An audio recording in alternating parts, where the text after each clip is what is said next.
This will cost $20 a piece. Welcome to another episode of Classic Rock Reviews, unfiltered with Mike.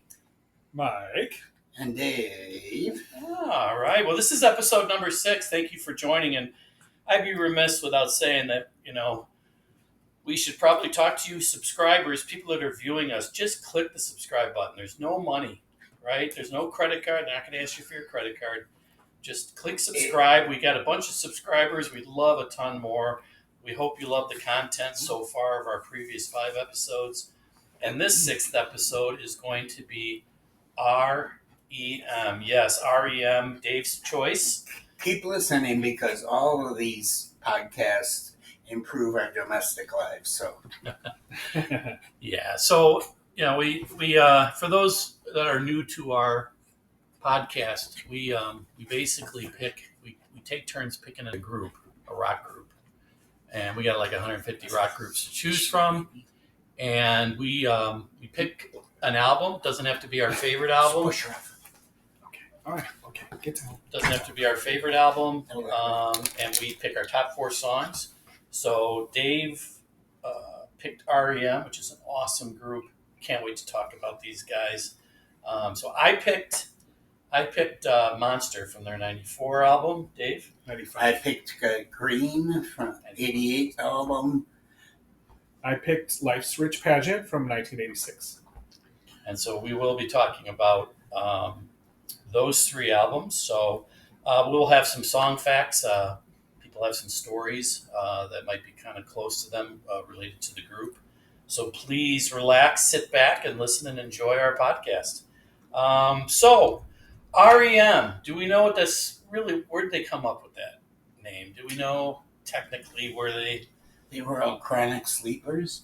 Well, they've said that even though R.E.M. stands for Rapid Eye Movement, they said that that's not what they didn't choose it for that reason. So I think they just liked how it sounded. And I think, and maybe because I don't know if Michael Stipe said they couldn't figure out what to, they were looking throughout the dictionary and everything. They wanted like a 3-letter name. Because not a lot of groups had 3-letter names in their name. And it is R.E.M. So people won't say R.E.M. Because I think I've listened to a couple of YouTube videos with people talking about R, and they'll say R.E.M. And really? R.E.M. came out with, it's like, are you serious? I can't hear that. I didn't hear that. But then they had to keep making the periods bigger so people knew not to say Yeah. So. No, if you look at the albums, they do get bigger. They're a little bit bigger. But anyway, they were an alternative band. They formed in 1980. They were from Athens, Georgia. So apparently all of them went to Georgia. Yeah. They all went to Georgia, but I don't think any of them finished school because they got so big, in their group. Wasn't the B-52s from Athens? They were. B-52s and Widespread Panic were also. Oh, yeah? I didn't know about Widespread Panic. Yeah, they were later. They were in the late 80s. But you had the drummer, Bill Berry. You had the bassist, Mike Mills, Peter Buck on guitar, and Michael Stipe, the vocalist, and Songwriter. They're fantastic. Actually, I was reading that it's like they were all songwriters, which allowed them to kind of keep churning out those albums one a year at a time. Yeah. And only 3 of them played instruments. I don't think Michael Stipe ever played. I've never seen him play. Yeah. Maybe other than, like a tambourine or something like that. Harmonica. But I think, maybe harmonica. But Mike Mills was the one that played, He's the John Paul Jones. He is. Yeah. He played the keyboards and the accordion. Oh, yeah. Mm-hmm. The vibraphone, which we won't talk about the vibraphone, but bass and guitar. Yeah, right. Yeah, I was gonna say mandolin, but actually Peter Buck plays the mandolin. Yeah, and so we won't talk about the Athens scene, but like you said, I mean B-52s are there and Widespread Panic, but they named a lot of other bands in the 80s from Athens because that was kind of like a scene similar, very not as big as perhaps the Seattle scene in the 90s. There was some group called Pylon, but I've never heard any of their music, so I don't know. Yeah. But every time people mention the Athens scene, they always say B-52s, R.E.M, and Pylon. but I've never heard them. So. Right. Yeah. Yeah. So, these guys are rockers, right? They didn't, I'm not going to say they didn't experiment with music. They did, but, they didn't have a ton of different like instruments that were played. Like some of the other bands we talked about. I mean, yeah, he played the accordion, Mike Mills played the accordion and he played, uh, the keyboards, but, they didn't really get into synth or electronica until much later. In their catalog, so they were pretty much rockers, but they had a totally different sound. How much later? Because that'd be interesting. Well, I would think more of the well, synth 98. stuff. I mean, 98. up, which is the one I really like. Was more they were experimenting more in electronics, drum machines, stuff like that. So, but it's really good. I think you'd really like that album. But yeah, if we go through the albums, I mean, their first 11 albums: Murmur in '83. Reckoning in '84, Fables of the Reconstruction '85, Life's Rich Pageant '86. Those are my 4 years down at U of I. Document '87, arguably one of their best albums. Yeah, I almost Green, picked that one. Green '88, Out of Time '91. I mean, just Automatic for the People '92, Monster '94, New Adventures Hi-Fi '96, and Up in 1998. Reveal in 2001, which I haven't really listened to a whole heck of a lot. Around the Sun in 2004, Accelerate 2008, Collapse Into Now 2011, which is when they disbanded. And why did they disband? I don't know. I'm not sure why they disbanded. I think they felt like they ran their course. And, commercially, they certainly did. They ran, seemed like they were running out of steam in the last few years. It's hard to go longer than a decade. After Bill Berry left, I think that they were a little thrown by that. And even though Up is a really great album, they had what I read is they had a hard time making that album because they were kind of lost without his just the four of them, the chemistry that they had. And he's part of their rhythm section, Yeah. So, as an aside, there's a really, really, really good interview that you can find on YouTube that is with one of the people from 60 Minutes. And they interview R.E.M. all four. Andy Rooney? Yeah. They interview all four members, including Bill Berry. This is just a few months ago because they were inducted into the Songwriting Hall of Fame this year, and they actually played together. The four of them played for the first time and since Bill Berry left. I think they played Losing My Religion. I'm pretty sure that's what they played. But this interview was great. It's like an hour and 20 minutes or something, and it's pretty in depth and just a lot of information, and it's great. You guys should check it out if you haven't seen it. Yeah, I have. It's really good. So what's the story on Michael Stipe? I mean, how did he emerge into the rock and roll scene? Did he do it with the band or on his own? He and Peter Buck met. Peter Buck was a record store manager in Athens, and Michael Stipe, I guess, was going to this store often, and they just kind of bonded based on their musical tastes. And I don't know if they had started the band or they were talking about starting the band, and then somehow, like Bill Berry and Mike Mills were in a separate band already, and so I don't know how they met. The two and the two met, but they did, and started rehearsing together, and they found that they were. The music they were making seemed really unique and interesting. Yeah, Mike Mills mentioned something about he and Bill Berry, which they were in this other band in Macon, Georgia, and they said when Michael and Peter took their songs, which they had started, they said they immediately Just tuned into the richness and what they added, the melodies and harmonies. they were really blown away by it, and they definitely had chemistry from day one. And that's the thing. REM only had 4 members. Those 4. I mean, they're really up until till Bill Berry left, of course, and then they got a drummer that replaced him. But for the first 10 albums, it was just the 4 of them. There were no other members. Like AC/DC, we talked about the last. I mean, you look at the past members, and it's like 2 pages. The only other band I know that went 10 years with just 4 members was the Beatles. Yeah. That's It's tough. one. Yeah, it's tough. I mean, there's no doubt about it. I mean, Expectations are not low. yeah, and they got into the Rock and Roll Hall of Fame on their first nomination in 2007 is when they were inducted. Well, I was trying to do the math.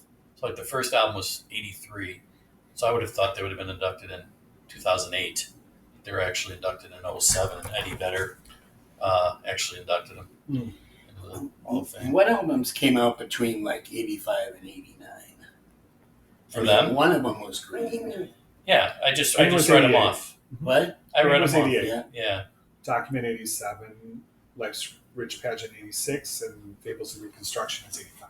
Because when I first got introduced to them, there were like 2 camps. There was the camp, they all liked R.E.M., but there was the camp that was like pissed off that Michael Stipe, you could understand him Oh, now. yeah. And then there was when he first there was the started. camp when Even when you listen to him his early interviews with Michael Stipe, he talks. He's got a very southern drawl back in the day, and he talks like he's got marbles in his mouth. I'm going to say it. Yeah. It was even tough to even in interviews early on in the early '80s, but over time, I think people really made that a big thing about. Yeah, your first 3 or 4 albums, can't even tell what you're saying, But that's with a lot of bands. Pearl Jam, for instance. How many times did you really understand what Eddie Vedder was singing? Right? I still don't know the exact lyrics to Jeremy. I know. Exactly. What does he say? Exactly. So I have to kind of confess. R.E.M. was throughout my college, right? And all I did was hear him in the background. I really didn't. Yeah, me I was too. not an R.E.M. I'm not going to even say fan. I knew it was there. I knew the music was there and MTV and all that, but I never really listened to them. And I was telling Mike on the way over here, the first CD I got was Eponymous. Yeah, And- me too. Yeah, but I just grabbed it, right? And I started listening to it. I'm like, oh my God, every song on here is amazing. Well, of course it is. It's their greatest hits, but I didn't know that. A lot I of didn't times it either. says I greatest didn't hits. I'm like, either. oh my God, this is amazing. And somebody, I can't remember who told me, he's like, yeah, well, Mike, that's the greatest hits album. It's like, okay, got it. But it was fantastic. So let's talk about their sound a little bit. I mean, what do you kind of like in REM too, as far as their sound? Do you think they have their own sound? Do you think they? I do, because they pretty much stick with the same kind of core instruments, especially on the lead guitar. And I don't know if they do rhythm guitar, but I mean, you could just the guitars were like playing off each other. The drums and Michael Stipe seemed to kind of line up there, and but there's definitely differences in them. I mean, you got 4 musicians, and who knows how many, what's the division of which musician wrote which song. Didn't matter. They split it 4 ways. They stuck with their instruments, and Yeah. and that I don't know what kind of guitar was being played, but that's like, to me, that's their signature sound. I like it. I like Peter Buck's guitar style of playing. It's I guess they call it arpeggio style, and if you listen, I mean, there's a lot of like picking, basically. Mhm. It's not strumming Yeah. Right. necessarily. It's a lot of picking. It's a very unique style, especially for that time period. '80s there wasn't a lot of and you hear people less playing like that. Yeah, and you hear less like guitar riffs as opposed. They didn't hesitate to pull in some, not like like Paul Simon or something in Kodachrome where you get it was very selective, but it was also effective. Yeah, definitely. They don't have a like a bed of guitar playing in the background. So it's like you can hear his guitar playing exactly as it is, because it's there's not a lot of noise behind it, is I guess what I'm trying to say. So it was definitely a unique sound. And especially for the '80s, where usually in the '80s, a lot of '80s popular songs, there's a background bed of either guitar or keyboards, synthesizers playing in the background. They definitely do not have that. There's a lot of air between the notes, which I think is a cool thing. I guess you could say kind of similar to the Smiths, I suppose. Would really be the only comparison I would say of that era of another group that had a similar guitar style. Got it. Yeah, they said that they were inspired by Velvet Underground, and also the Byrds. And it's funny about the Byrds because there's a few songs that's got that jangly guitar that Peter Buck plays, Right. like the song "I Believe." Like I tried to go into the catalog of the Byrds and tried that song, like felt like the Byrds, a little bit sped up, but it had that sound, that Roger McGowan song, sound. And then of course Pearl Jam was inspired by R.E.M. And then we were inspired by Pearl Jam. And then, so this is 6 degrees of separation here. But anyway, so this band, they were unique. There's no doubt about it. They had a unique sound, and they stayed true to rock and roll. And really the one that Mike picked, I think is their best rock and roll album, I think. Life's Expansion. Yeah, and obviously we'll talk about that.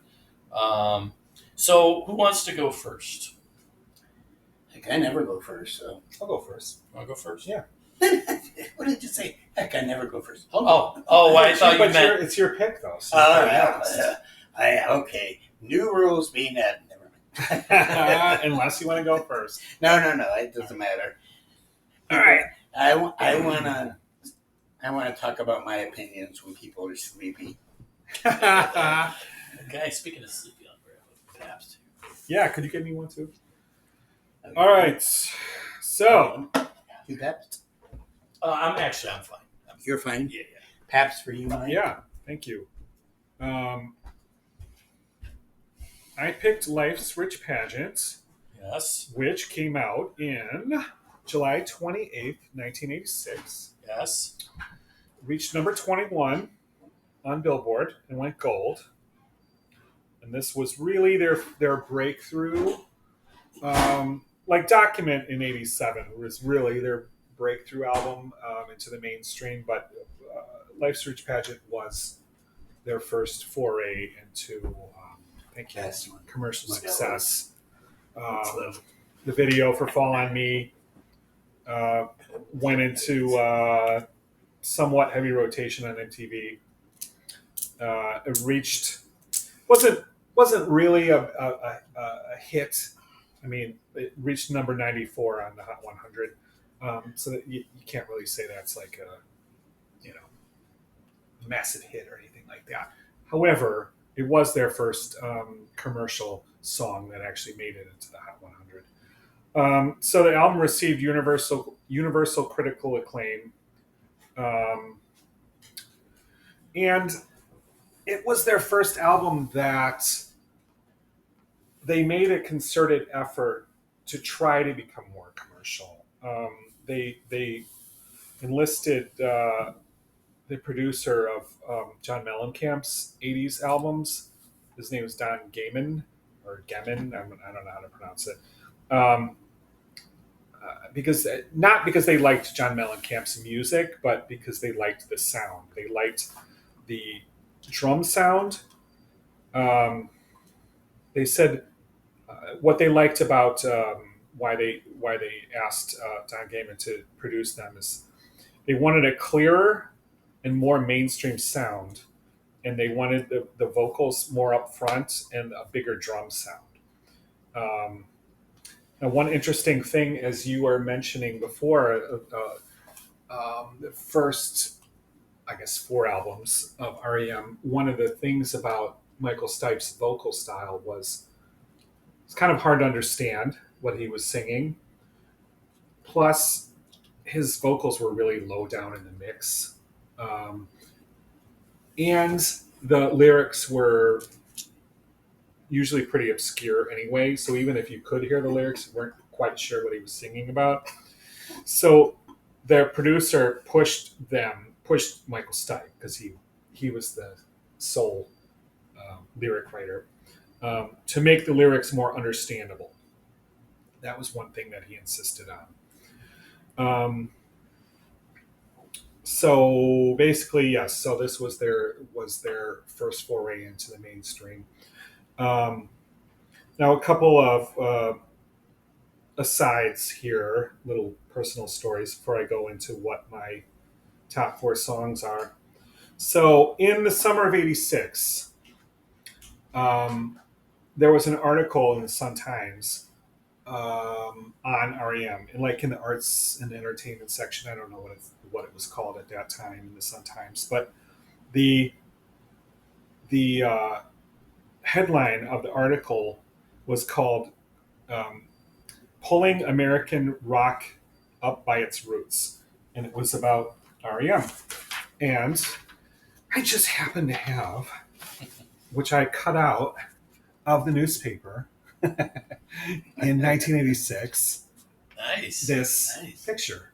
Now, I don't have the article itself, but actually I have some interesting, I was reading this yesterday when I found this. So there's somebody portraying Ronald Reagan and Nancy Reagan there. And then there's advertisement for Camelot with Richard Harris there. So I read this article in 1986, and I remember being impressed by it.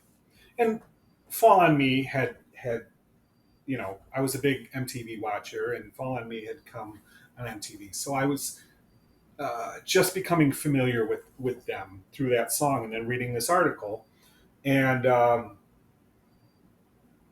it basically, that's what started me liking R.E.M. Coupled with, and that's in '86, the eponymous album that you had mentioned earlier. It's a great album. Fantastic. Every song is great. There's not a bad song on there. Golden Nugget. My girlfriend at that time bought the... Yes. It's Janet. Jenny. She bought the eponymous tape that came out in '88. So we're talking about a year or so after this. So it's not like I went immediately out and bought Life's Rich Pageant, which had just come out when this article came out. But it was on my radar. And she had bought the eponymous tape, and I, heard a lot of those, like Talk About the Passion being one, and Don't Go to, or Driver 8, and Rockville and all that stuff. I mean, it just became very impressed with their music because it was so different from what I had really, been listening to up until that time, which is mostly, 70s and 60s classic rock, like Zeppelin and Beatles and the Stones and all that stuff. So it was really a huge kind of eye-opener into what other kind of music was out there. So my freshman year then of college, which was the fall of '88, I went headlong into R.E.M. and bought all their records up until Twice. Yeah, so I bought Murmur and Reckoning and everything all the way up until Document, and then Green when that came out in my freshman year in college.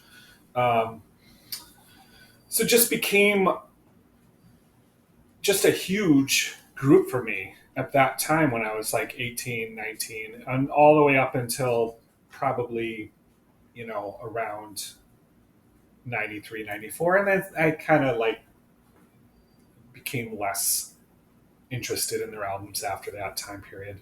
By the way, I said Monster, it was 95, but you're right, it is 94. I looked on the CD, so I apologize for that. All right, we have an opening for a new. Sorry. It's like full disclosure. I don't. We're hiring. Go, We're hiring. What? He said it was 95. The pay's not good, but Actually, the pay is well, Now- yeah. One other, I know I'm like dominating this, but R.E.M. was such a huge, important band for me. You're like, come on, hurry up. No. My also in my freshman year of '88, R.E.M. came to. 4 minutes.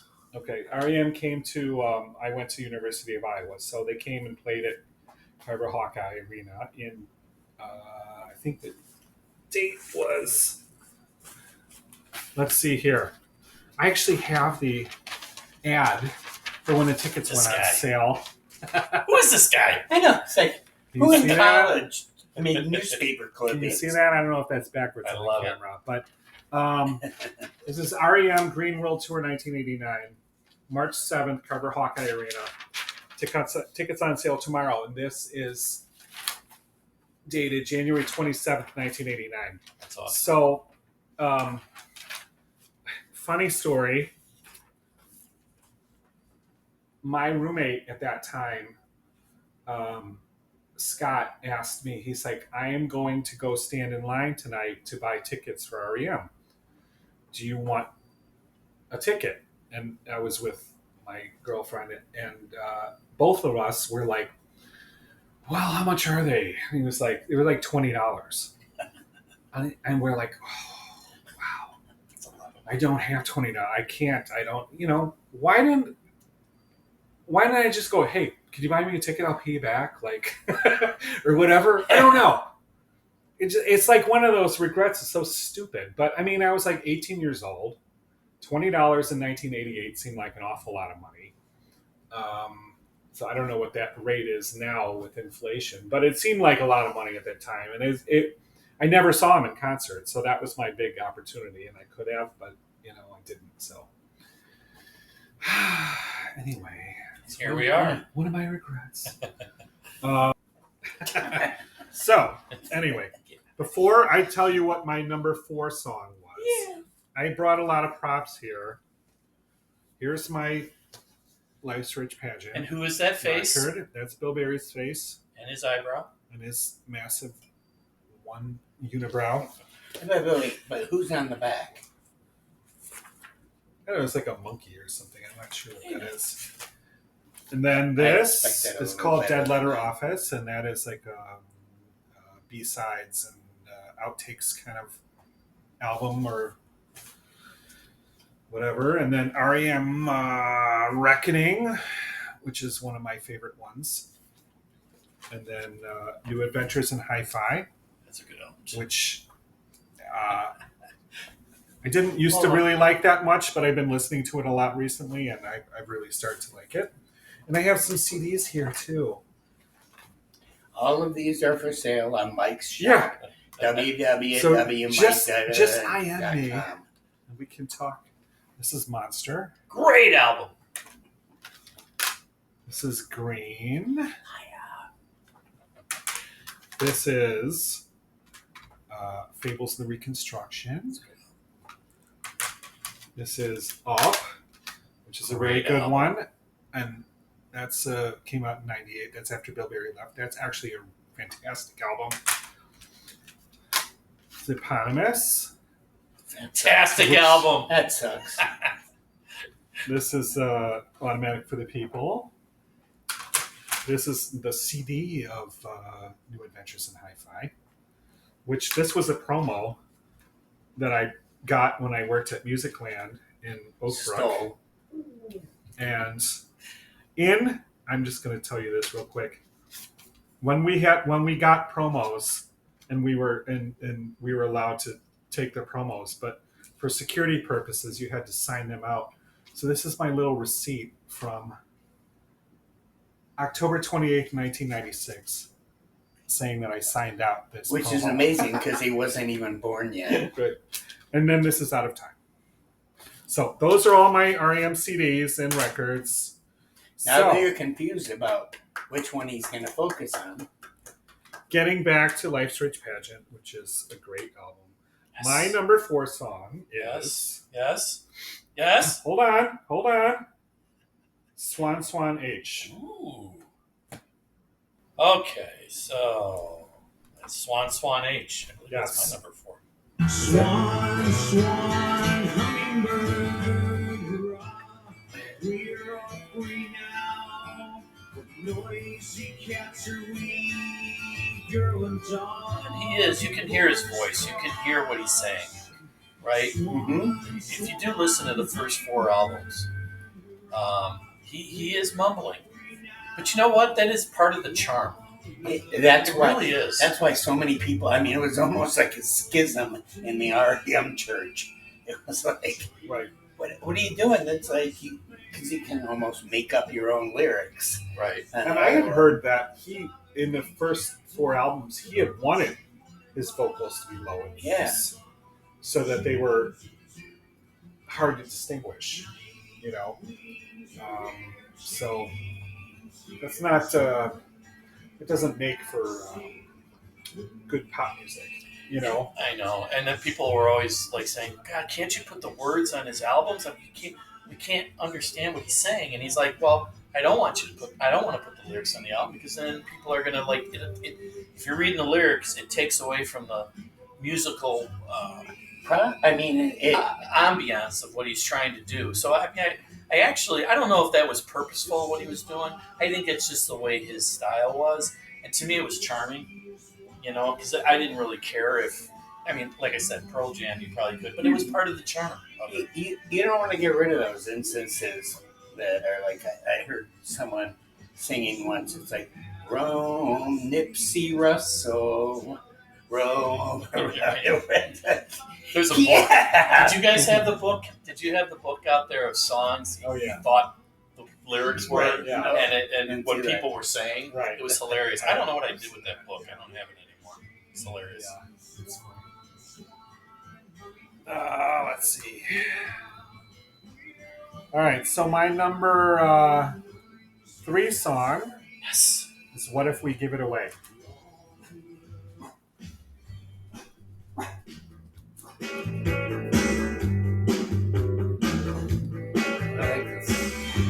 Yeah, you listen to that drum, and it's whoever the drummer is for Mellencamp. It's very prominent. It's up front, and it's got that rock sound. I mean, you listen to Mellencamp in the '80s. I mean, this album is definitely. I mean, obviously because of Don. Again, I don't know if it's Gammon, but they actually recorded it in Indiana, Did they? I think near the University of Indiana. Okay. Well, I think they proved that Indiana drums sound better. They met. They went They're up to well meet known this. for Yeah, they went up to meet him. I mean, so. there's nothing else there. Yeah. It's a beautiful campus. Sure, undercut me. Now, if I'm not mistaken, I think I read that when they were going to do Document, like Don Gaiman wasn't available, and he was the one who suggested Scott Litt. And Scott Litt then was their producer for Document and Green and Yeah, a bunch of them there. Automatic and He produced Out of Matthew Sweet. Time. Did he? Yeah, Gammon. Okay. Yeah, I didn't know that. yeah. Let's see. My number 2 is the opening track on the album is "Begin to Begin." Again, very Mellencamp. Yeah. Yeah. When you think about it, yeah. And I would expect nothing less, right? Yeah. This is a great opening song.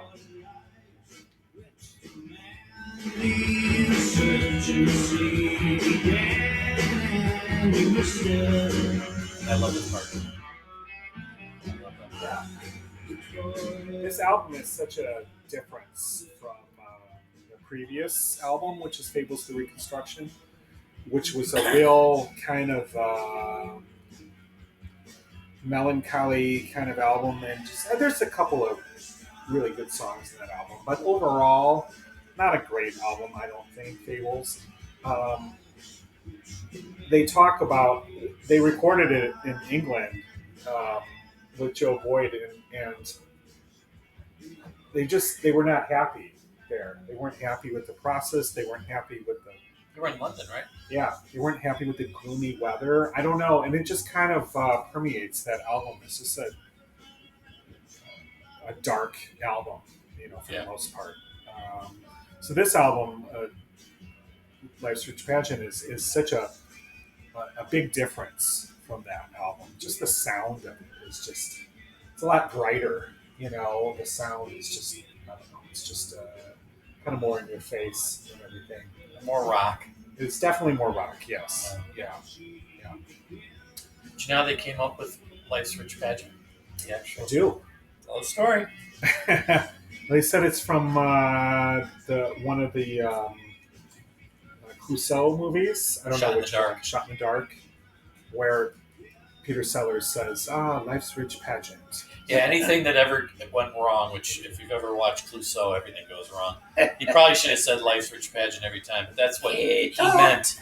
He would say that quote every time. So then I guess when R.E.M. was recording or this album, anything that went wrong, they'd say, it's Life's Rich Pageant, I always wondered, how did they come up with that name? Apparently that's how they did it. My number one from this album is probably no surprise. It's Fall on Me, which is just kind of a timeless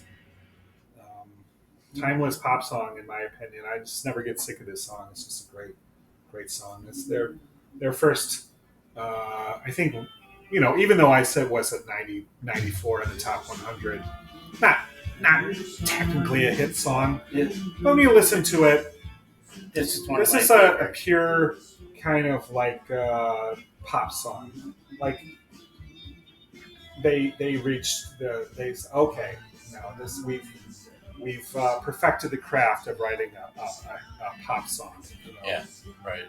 It's almost like it's almost sounds like a song he's been waiting a long time to write, but he wanted to wait until he had all the components in place. Yeah, and that being said, I mean they had some great pop songs that probably, if previous to this album, like Rockville and South Central Rain and Driver 8, that if those songs had been released once they made the mainstream, those probably would have become very big hit songs. Once they were in the zeitgeist. Yeah, But it it took a few have, years for them to people reach the wouldn't have mainstream. been able to just grab them out of the air and go, oh shoot, that's a good song. You kind of have to listen to at least like 6 or 7 really good of their songs and see, there's something here. Right. Yeah. Although I remember seeing, not at the time, but I've seen the clip of them playing on David Letterman. I don't know what year that was. Was it 85? I don't know. Can't exactly remember which song it was. I don't know if it was Driver 8 or Don't Go Back to Rockville. But so it's probably like 85 or 84, 85. That's good. It's really good. Michael Stipe's hair is like very long, and it's like totally in his face and covering, kind of like John Lennon. It was real shy. Oh, okay. He became a real frontman, I think, with the Green album, and that tour. He became like a frontman suddenly. Whereas before, he seemed very shy and really didn't want to present himself as like a lead singer or a frontman. That's probably true, because there was an interview with the 4 of them, and I don't think Michael said a word. I think Peter Buck said a lot, Mike Mills said a lot, but Bill Berry said a little bit, but Michael didn't say a word. It kind of begs the question: what did he say to his fellow band members? I mean, okay, there's one thing about speaking in public and trying to explain to a completely multifaceted audience what you're trying to do and have a tenth of them understand. And then there's talking among the band. And I mean, that sounds like he's clearly an introvert. and so, I mean, introverts like me can talk, and I will talk the rest of this episode, but but it's like, but they have to trust the people around them. Mm-hmm. Right. Yes, I'm sure in the band dynamic itself, he probably wasn't as shy as he probably was on stage or in front of a camera in the first 4 or 5 years. Him being the main, well, the only lyric writer. I'm sure he was probably a leader in the band. I think probably, from what I understand, Peter Buck really was the leader of the band, and basically he would set the tone and the direction of that album, and they kind of followed along with him. But I don't feel like Michael Stipe probably was ever like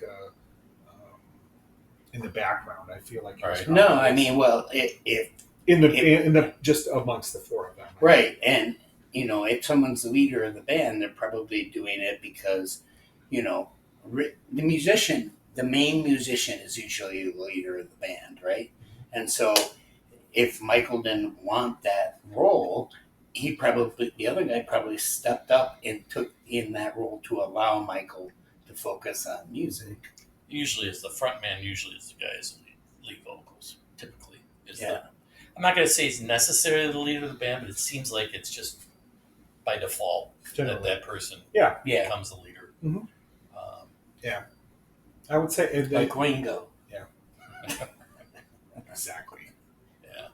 Well, awesome. That is a great album, and like I said, they went back to their to rock and roll roots, and I really do like it. If you listen to a John Mellencamp album, it's right there. Yeah, You like know? Scarecrow is probably a very good comparison. Yeah. I could definitely, Which is about the same. I think is the same year. I could definitely see R.E.M. singing "Little Pink Houses." Well, they probably could. It probably could, but I mean, I did like Mellencamp. I liked the just sticking it to the same old form, acoustic a lot of the time, or electric some of the time, drums, and not a whole lot else except the lyrics and the singing and Right. I don't know. And a rootsy. very Mellencamp. rootsy. Probably with Scarecrow and Jack and Diane. Lonesome Jubilee. I mean, those. Yeah, definitely a rootsy kind of sound. So even though, from what I read, they made a point of saying, well, we didn't choose Don Gayman because we liked John Mellencamp's music, but we liked the sound. However, I think there is some, just like with that article that I showed,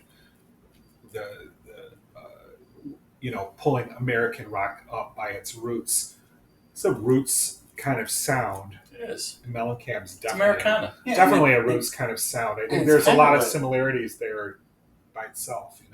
And it's kind of like, why I think a lot of people like Springsteen was because, he was just belting it out as hard as he could. The songs were simple about a girlfriend or, driving around the loop in a car or, we won't talk about Cadillac. Talking about areas in either Jersey or Indiana, like very Americana. But they didn't have Don Gayman on the next one, right? Document? Or No, did they? no, they did not, and that's So that was the one. That was a one and done. That's it. And that's what I said, that they wanted to work with him again for Document.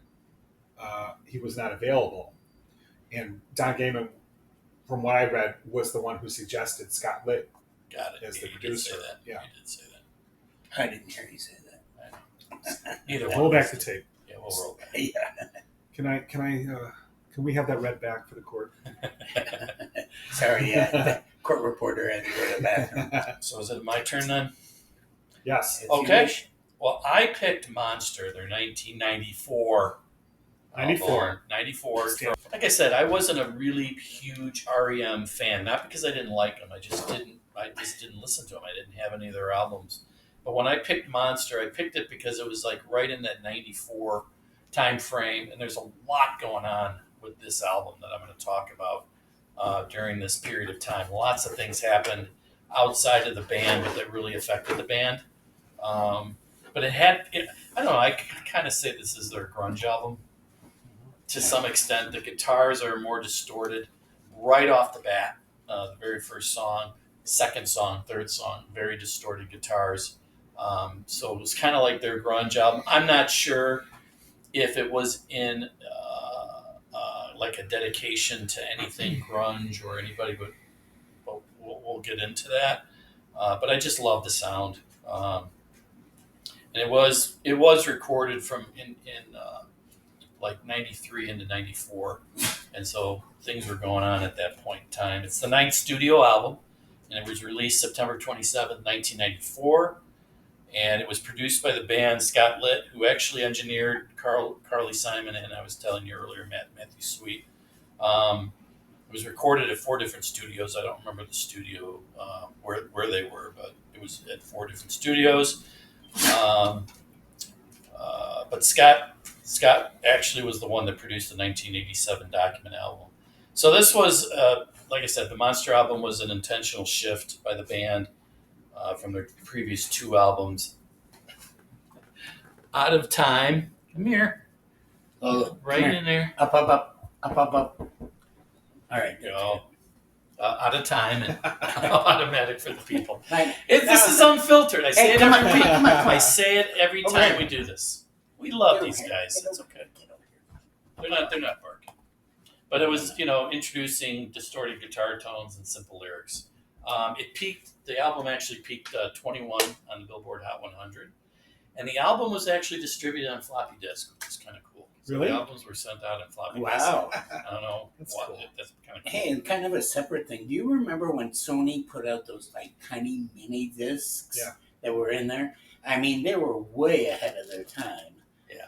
And anyway, go ahead. Yeah. They actually have 5 singles on this album. What's the Frequency, Kenneth was in 94. Bang and Blame was also in October 94. Crush with Eyeliner 1995. Strange Currencies, April of 1995. And Tongue in July of 1995. One of the things about this album and the tour, the Monster tour, is that a lot of setbacks for the band. Kind of similar to Led Zeppelin in 1977, right? I mean, a lot of weird things happened in 77 with Zeppelin, with Page with his heroin habit, and I Say think that like it's a bad thing. yeah, it is a bad thing. And Robert Plant's son died, Yeah. and They had that. Bonham had that row, Yeah. or whatever you want to say. They beat up Bill Yeah, Graham's somebody. Yeah. assistant or something like that. Yeah. Yeah. Mm-hmm. And R.E.M. had that same thing. 3 of the 4 band members, either during the making of the Monster album or on tour, got kind of seriously sick. Certainly Bill Berry, their drummer, in March of 95, they were in Lausanne, Switzerland, and he just had an aneurysm Yikes. right during the set. Brain? Brain aneurysm. They had to take him out. And they got somebody else, a guy by the name of Joey Peters. I can't remember what he was. I can't remember the name of the group that he was. But he was in the audience and he finished the set. Really? So they actually finished it because they probably didn't know how bad it was Come here. at the time. Get up here. Um, I'm going to let him in. There, yeah. And then Mike Mills, their bassist had an appendicitis while they were recording. What's the Frequency, Kenneth? And so they had to delay the recording of the album from that. And then Michael Stipe burst a hernia, had a hernia issue. Again, making this album. So, Wow. About Peter Buck. no, he got out unscathed, Okay. just like John Paul Jones. Right. So So made a deal with the devil. yeah, so Monster, very very apropos title. It was actually at the 37th annual Grammy Awards. Monster was nominated for Best Rock Album, but it lost to Mike. 85 actually is when 80 what? No, 95. The best album for 1994. Yeah, but it was probably in 95. Can I think about it for a second? You keep talking. I will keep talking, All right. but you know them very well. Hey, don't pull up your phone. I know them very well. Dinosaurs. Dinosaurs. Oh, the Rolling Stones? Yes. Okay. Wait. Wait for it. People, wait for it. I know there's a lot of dead time here. The It's album okay. with Love is Strong on it. Starts with a V. I can't remember the name of the album. Vindictive. Voodoo Lounge. Voodoo Lounge. That was best album of 1994? Apparently. Okay. That's a good album. Yeah. Yeah. Which album I saw that tour. Waiting on a That was Friend awesome. on it? At Soldier Field. Fantastic. Waiting on a Friend. That was the That's Tattoo You. Tattoo. Okay, so I'm going to go into my top 4 songs. I don't have as many props. Actually, I have no props. Well, not for this album. Wait, do you want to hold this up? Yeah, can I hold this up? This is my song, but not my disc. Not my CD. Monster. It's a great little bear in the front. Don't ask me why they have a bear on this album, but it's okay. So my 4th favorite song is called Circus Envy.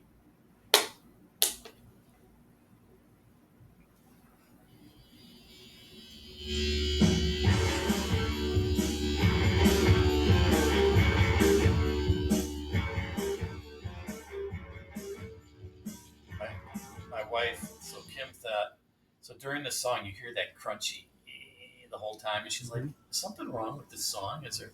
But it was like Someone you, eating Yeah. cornflakes? yeah, listen, it's throughout the whole thing. That's it. It's like a rattling sound. Yeah. Yeah, and so when they get to the chorus, I want you to see if you know if this sounds like anybody you know. Might take a minute. I don't have any real big notes. It's the noisiest track in the entire R.E.M. discography. They're right here.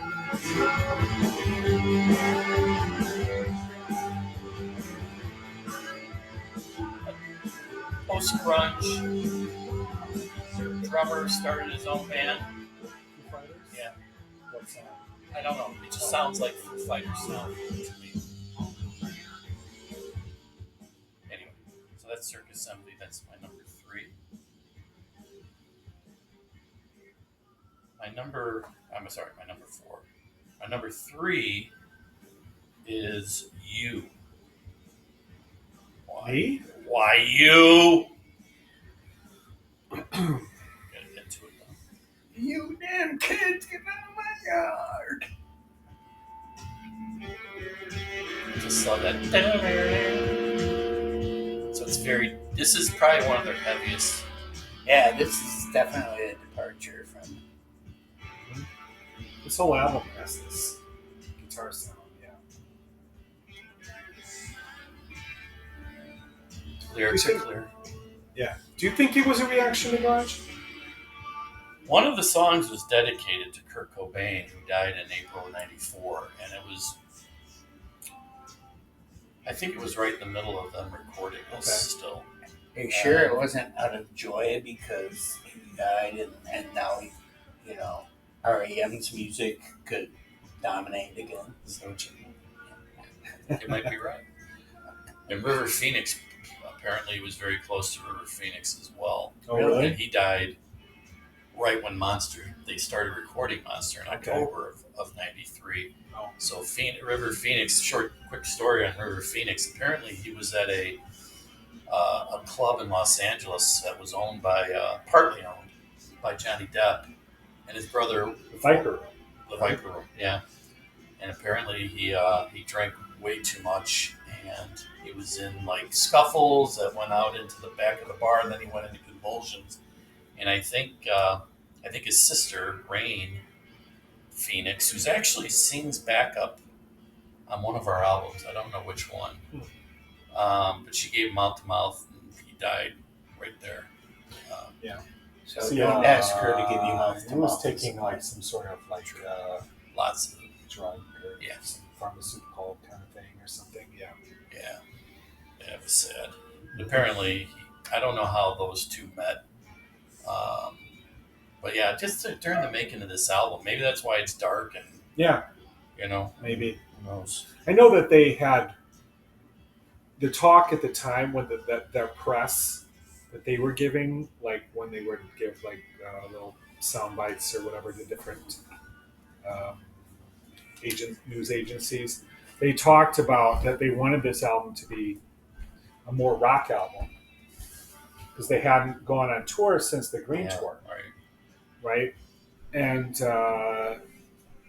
they didn't tour without a time or Automatic for the People, and they wanted to be able to play a lot of their new songs on stage and have it just more of a rock sound, rather than Automatic for the People is pretty mellow, Right.